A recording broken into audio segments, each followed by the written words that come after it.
We're back now with our weekly mental health check-in. More and more students are refusing to go to school. We have more on why they may be suffering from school avoidance. Yeah, it's also something we're going to be talking about, a term you're seeing in the headlines and probably a lot on social media lately, body dysmorphia. We're breaking down what you need to know about that disorder. Let's bring in licensed marriage and family therapist Dr. George James for more on these headlines. Doctor, good to have you with us. So let's start with this school avoidance topic. USA Today released an investigation looking at the growing number of kids who've been avoiding school, finding that an estimated 5 to 28% will avoid school at some point in their life. So walk us through what causes this, what are the signs parents should be looking out for, and can it be treated?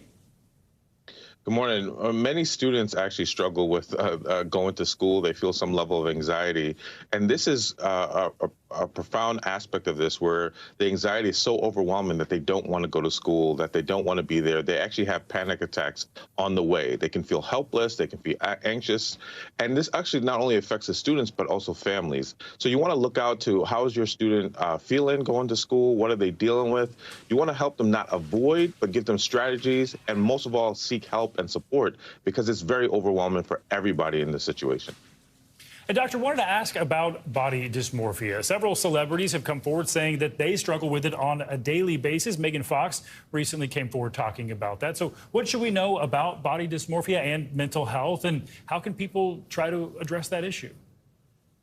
The thing with body dysmorphia is that most people from the outside looking at a person will say, oh, they look amazing or beautiful, or they're great, they're attractive.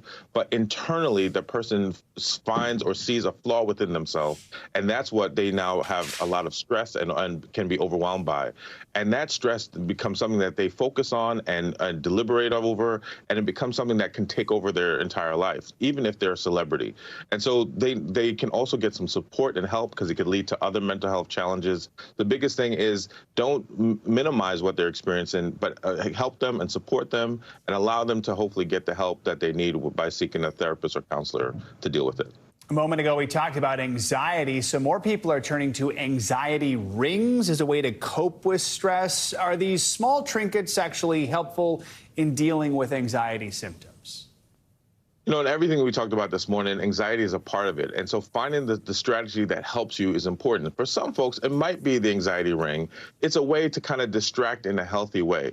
But the biggest part of anxiety is that you don't want to distract so much that you don't find a way to push through or find a way to deal with whatever it is causing that anxiety. So if you have the ring, that might be helpful and that might get you through the moment. But you want to find a strategy that allows you to push through the bigger, larger situation. So it might work for now, like fidget spinners in the past, but you really want to come up with coping strategies, things that help you to be in the moment, to push through, and that you might need some help and support. Don't do it by yourself. Do you find there's one strategy that's the absolute best that can help people who are dealing with anxiety, perhaps right in the short term?